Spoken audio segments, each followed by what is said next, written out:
Hello guys, मैं सचिन आप सबका स्वागत करता है जीनियस पॉइंट यूट्यूब परिवार में। अगर आप लोग बिहार के किसी भी एग्ज़ाम की तैयारी कर रहे होंगे तो यह वीडियो आपके लिए बहुत ही ज़्यादा इम्पोर्टेंट होने वाला है। अगर खासकर आप लोग बिहार पुलिस कांस्टेबल और बिहार एसएससी एग्ज़ाम की तैयारी कर रहे होंगे तो यह वीडियो आपके लिए रामबाण साबित होने वाला है, क्योंकि इस वीडियो में हम आपके लिए लेकर आए हैं लूसेंट के पेज बाय पेज और topic wise topic MCQ series. तो आज का हमारा टॉपिक होने वाला है गुप्त काल, और ये गुप्त काल हमारा टॉपिक होने वाला है और ये लूसेंट के पेज नंबर 21 और 22 में होने वाला है। तो चलिए बिना विलंब किए हुए आज का वीडियो स्टार्ट करते हैं। और स्टार्ट करने से पहले आपको एक छोटा सा इन्फॉर्मेशन दे देते हैं। अगर आप लोगों को पीडीएफ चाहिए तो हमारे डिस्क्रिप्शन में पीडीएफ का यानी टेलीग्राम का लिंक दिया गया है। ठीक है, टेलीग्राम का लिंक दिया गया, आप लोग उस लिंक को ज्वाइन कर लीजिएगा और वहीं से आपको इस वीडियो का पीडीएफ मिलेगा। तो चलिए स्टार्ट करते हैं और आप लोग इस वीडियो को लास्ट तक देखिएगा। साथ ही हमारे चैनल पर नए होंगे तो सब्सक्राइब जरूर कर लीजिएगा, क्योंकि भाई लोग आप लोग वीडियो देख लेते हो सब्सक्राइब नहीं करते हो। चलिए स्टार्ट करते हैं अब। तो आज का हमारा पहला क्वेश्चन है, गुप्त साम्राज्य का उदय तीसरी शताब्दी के अंत में कहाँ हुआ था? तो गुप्त साम्राज्य का उदय जो है तीसरी शताब्दी के अंत में प्रयाग के निकट कौशाम्बी में हुआ था। और गुप्त साम्राज्य का जो स्थापना किया था, तो स्थापना किसने किया था? तो श्रीगुप्त ने किया था। गुप्त साम्राज्य की स्थापना जो है श्रीगुप्त ने जो है कौशाम्बी नगर में किया था। अगला क्वेश्चन देखिएगा, यहाँ पर अगला क्वेश्चन है, गुप्त वंश के संस्थापक कौन है? तो गुप्त वंश के संस्थापक कौन हो जाएंगे मेरे प्यारे दोस्तों? तो गुप्त वंश के संस्थापक चंद्रगुप्त हो जाएंगे। ठीक है, श्रीगुप्त हो जाएंगे। गुप्त वंश के संस्थापक श्रीगुप्त हो जाएंगे और श्रीगुप्त के उत्तराधिकारी घटोत्कच हो जाएंगे। और श्रीगुप्त जो है गुप्त वंश की स्थापना कब किया था? तो आप लोग कमेंट बॉक्स में कमेंट कीजिएगा, इसका भी आपके लूसेंट बुक में दिया गया है। अगला क्वेश्चन यहाँ पर है, गुप्त वंश का प्रथम महान सम्राट कौन था जिसने महाराजाधिराज की उपाधि धारण किया था? तो गुप्त वंश का प्रथम महान सम्राट जो है चंद्रगुप्त प्रथम हो जाएगा।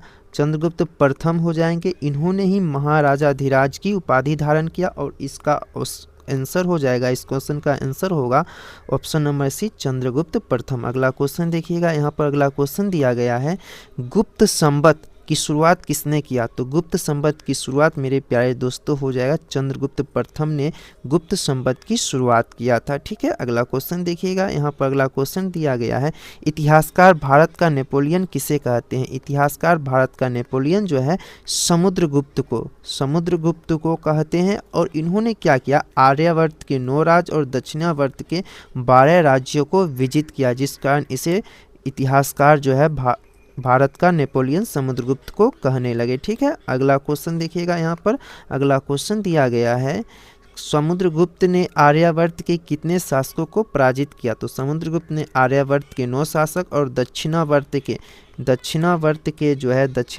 के 12 शासकों को पराजित किया था। अगला क्वेश्चन देखिएगा, किस गुप्त शासक ने उसकी सिक्कों पर वीणा बजाते हुए दिखाया गया है? ऐसा कौन सा शासक है जिनको उनके ही सिक्के पर वीणा बजाते हुए दिखाया गया?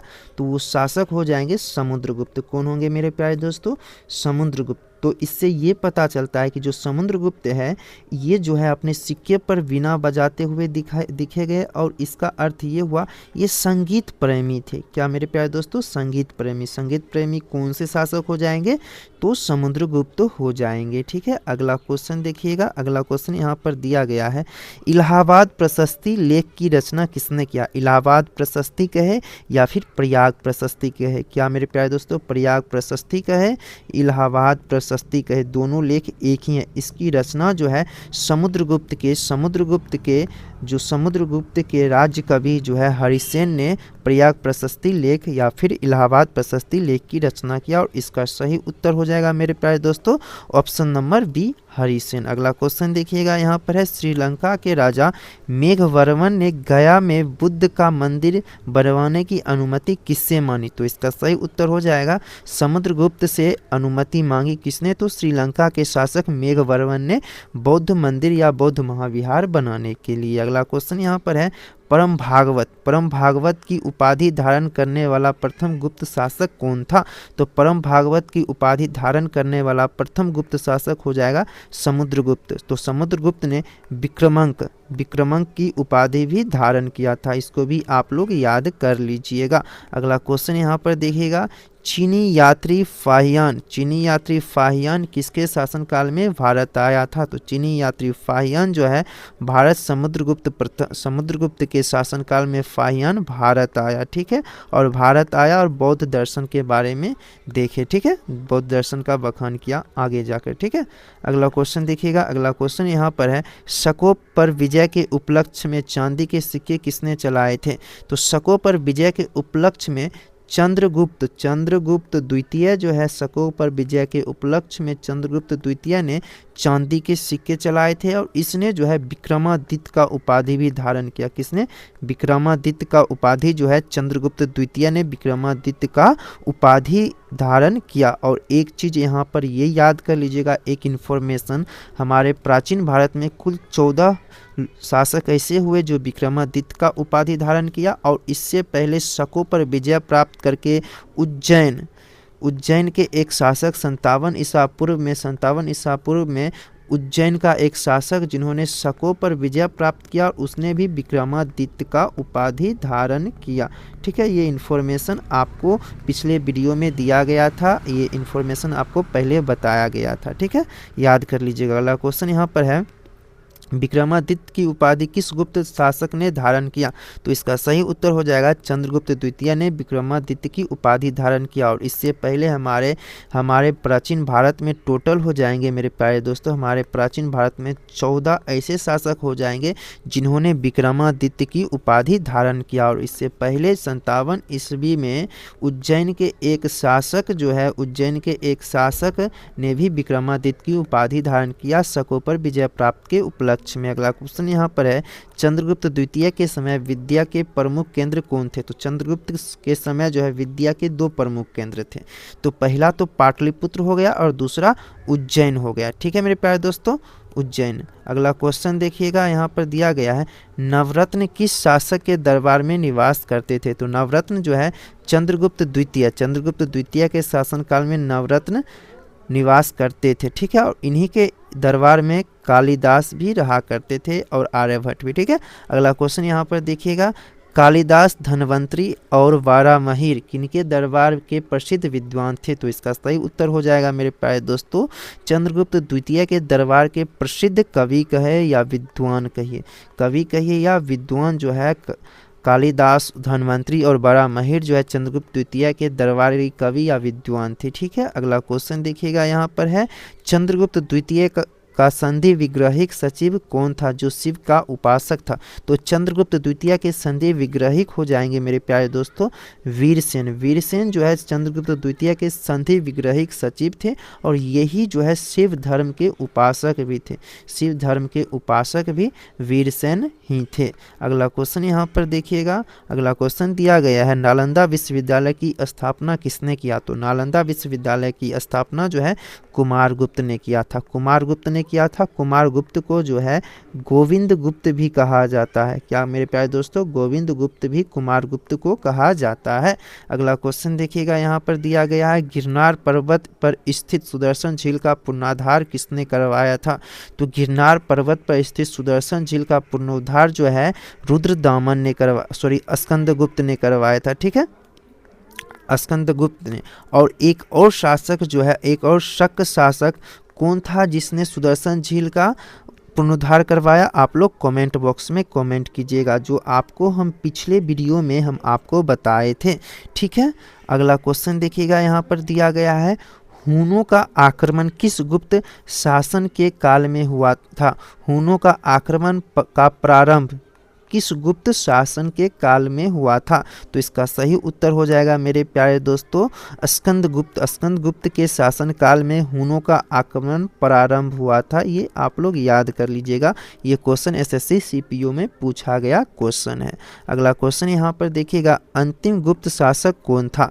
तो अंतिम गुप्त शासक जो है विष्णुगुप्त हो जाएंगे, ठीक है, अंतिम गुप्त शासक विष्णुगुप्त हो जाएंगे। ये बात आप लोग याद रख लीजिएगा और ये क्वेश्चन जो है बिहार सही यानी दरोगा में पूछा गया क्वेश्चन है, दरोगा के पीटी में पूछा गया क्वेश्चन है, तो ये अपने आप में बहुत ही ज़्यादा इम्पोर्टेंट है। अगला क्वेश्चन यहाँ पर है, गुप्त साम्राज्य की सबसे बड़ी प्रादेशिक इकाई क्या कहलाती थी? तो गुप्त साम्राज्य की सबसे बड़ी प्रादेशिक इकाई देश कहलाती थी। तो क्या मेरे प्यारे दोस्तों, देश, और देश के जो भी थे प्रधान को ऊपरी कहा जाता था। ठीक है मेरे प्यारे दोस्तों, ऊपरी की ये भी याद कर लीजिएगा। अगला क्वेश्चन यहाँ पर है, गुप्त काल में प्रशासन की सबसे छोटी इकाई क्या हुआ करती थी? तो गुप्त काल में प्रशासन की सबसे छोटी इकाई जो है ग्राम हुआ करता था और इसके प्रधान को ग्रामिक कहा जाता था। ठीक है, अगला क्वेश्चन यहाँ पर देखिएगा, ग्राम सभा के मुखिया क्या कहलाते थे? तो इसका सही उत्तर हो जाएगा ग्रामिक कहलाते थे। अगला क्वेश्चन यहाँ पर देखिएगा, गुप्त काल में भू राजस्व कुल उत्पादन का कितना भाग हुआ करता था? तो गुप्त काल में भू राजस्व जो है कुल उत्पादन का 1/4 भाग से 1/6 भाग हुआ करता था, यानी 1/4 से लेकर 1/6 हुआ करता था। अगला क्वेश्चन यहाँ पर देखिएगा, गुप्त काल में बिना वेतन के कराए जाने वाले अनिवार्य श्रम को क्या कहा जाता था? तो गुप्त काल में बिना वेतन का कराए गए कार्य को जो है बिना वेतन के कराए गए कार्य को विष्टि कहा जाता था। क्या मेरे प्यारे दोस्तों, विष्टि कहा जाता था। जब वेतन नहीं दिया जाता था और कार्य करवाया जाता था राजा के द्वारा, तो उस कार्य को विष्टि कहा जाता था, और इसका सही उत्तर ऑप्शन नंबर ए हो जाएगा। अगला क्वेश्चन यहाँ पर है, झारखंड पीसीएस के प्री में पूछा गया क्वेश्चन है, तो गुप्त काल में कृषि करने योग्य भूमि को क्या कहा जाता था? तो गुप्त काल में कृषि करने योग्य भूमि को क्षेत्र कहा जाता था। ठीक है, क्षेत्र ऐसा भूमि था जहां पर कृषि किया जाता था। ठीक है, अगला क्वेश्चन, जंगली भूमि को अपरहत कहा जाता था। क्या मेरे प्यारे दोस्तों, जंगली भूमि को अपरहत कहा जाता था। और खील लूसेंट में सील दिया होगा। क्या मेरे प्यारे दोस्तों, खील को लूसेंट में सील दिया गया होगा। ठीक है, और ये जो है ये यहाँ पर जो है कृषि नहीं की, कृषि करने अयोग्य, कृषि में जो अयोग्य भूमि थी जहाँ पर कृषि नहीं किया जाता था उस भूमि को खील कहा गया, और वास करने वाले भूमि को वस्तु कहा गया। इस चारों भूमि के बारे में इंफॉर्मेशन आपको दे दिए हैं, याद कर लीजिएगा। अगला क्वेश्चन यहाँ पर है, गुप्त काल में जो भूमि जोतने योग्य नहीं थी उसे क्या कहा जाता था? मेरे प्यारे दोस्तों, उसे सील। यहाँ पर ऑप्शन में दिया गया है खील रहे या सील रहे, आप लोग उसको टिक कीजिएगा सही। अगला क्वेश्चन देखिएगा, यहाँ पर अगला क्वेश्चन दिया गया है, गुप्त काल में सिंचाई के लिए किस यंत्र का प्रयोग किया जाता था? तो गुप्त काल में सिंचाई के लिए जो है राहट या घंटी यंत्र का प्रयोग किया जाता था, और ये क्वेश्चन जो है जीडी में पूछा गया क्वेश्चन है, तो ये अपने आप में इम्पोर्टेंट है। इसका संभावना बनता है कि आपके एग्जाम में पूछा जाए।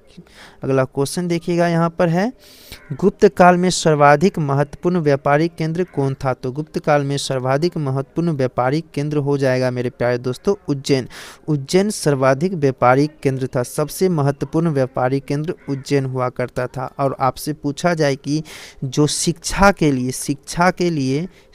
लिए सबसे महत्वपूर्ण केंद्र कौन हुआ करता था? तो पाटलिपुत्र, उज्जैन, ये दोनों शामिल होगा।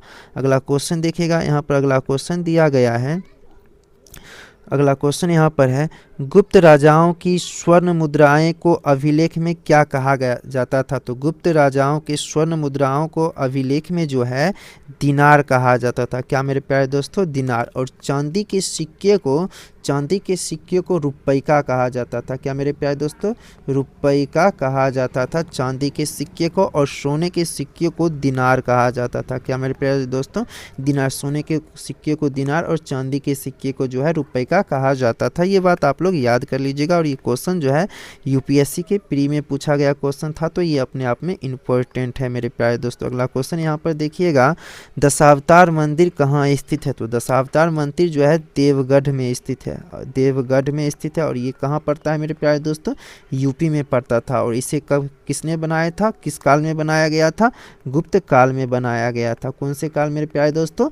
गुप्त काल में बनाया गया था। और एक इन्फॉर्मेशन यहाँ पर याद कर लीजिएगा, मंदिर बनाने की प्रारंभ जो है गुप्त काल में ही प्रारंभ हुआ। मंदिर बनाने की कला का प्रारंभ जो है गुप्त काल में ही हुआ प्रारंभ। अगला क्वेश्चन यहाँ पर है, पहली बार किसी के पत्नी सती होने का सॉरी यहाँ पर क्वेश्चन देखते हैं, पहली बार किसी के सती होने का प्रमाण किस अभिलेख से मिलता है? तो पहली बार किसी के पत्नी के सती होने का प्रमाण जो है एरन अभिलेख से प्राप्त होता है। किससे मेरे प्यारे दोस्तों? एरन अभिलेख। यूँ कहा जाता है कि भानुगुप्त भानुगुप्त या भोजराज,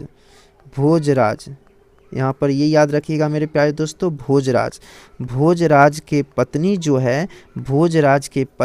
है पहली बार जो है सती हुआ, और इसका प्रमाण जो है हमें एरन अभिलेख से प्राप्त होता है। और एरन अभिलेख किनका है? तो भानुगुप्त का है। मेरे प्यारे दोस्तों ये बात भी याद कर लीजिएगा, ये इन्फॉर्मेशन बहुत ही इंपॉर्टेंट है। एरन अभिलेख, यहाँ पर क्वेश्चन आ गया है, एरन अभिलेख में किस सेनापति की पत्नी के सती होने का प्रमाण प्राप्त होता है? तो भानुगुप्त के अमात्य गोपीराज या भोजराज, यहाँ पर भोजराज रहेगा या भोजगुप्त रहेगा, आप उसको मार दीजिएगा, वही सही उत्तर होगा।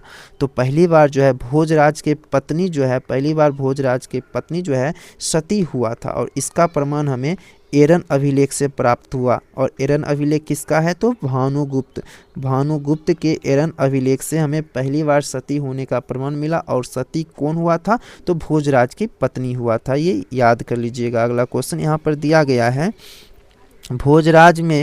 गुप्त काल में वेश्यावृत्ति करने वाली महिलाओं को क्या कहा जाता था? तो गुप्त काल में वेश्यावृत्ति करने वाली महिलाओं को जो है गणिका कहा जाता था। क्या मेरे प्यारे दोस्तों? गणिका। और जो गणिका यानी कि जो वेश्या महिलाएं वृद्ध हो जाती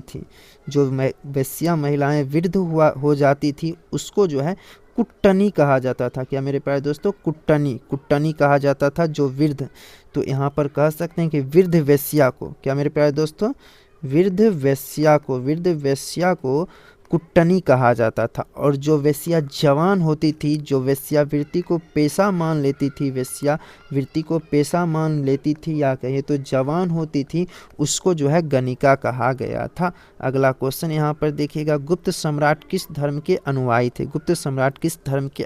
तो वो वैष्णव धर्म के हो जाएंगे। कौन से मेरे प्यारे दोस्तों? वैष्णव धर्म के अनुयायी हो जाएंगे। और इन्होंने वैष्णव धर्म को राजधर्म भी घोषित कर दिया था। और इन्होंने भगवान विष्णु के सवारी गरुड़ को अपना राज्य चिन्ह भी घोषित कर दिया था। इनका राज्य चिन्ह गरुड़ हो जाएंगे। कौन हो जाएंगे मेरे प्यारे दोस्तों?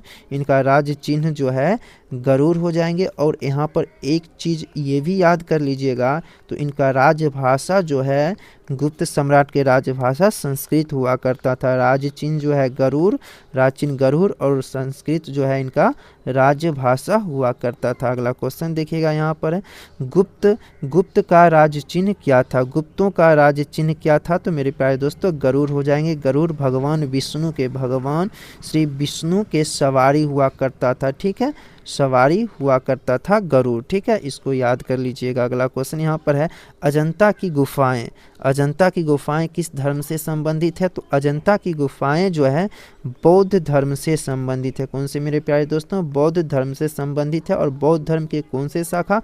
तो महायान शाखा से संबंधित है। अजंता की गुफाएं बौद्ध धर्म के महायान शाखा से संबंधित है। अगला क्वेश्चन देखिएगा, यहाँ पर है, अजंता की किस गुफा का चित्र मरणासन राजकुमारी के लिए प्रशंसनीय है?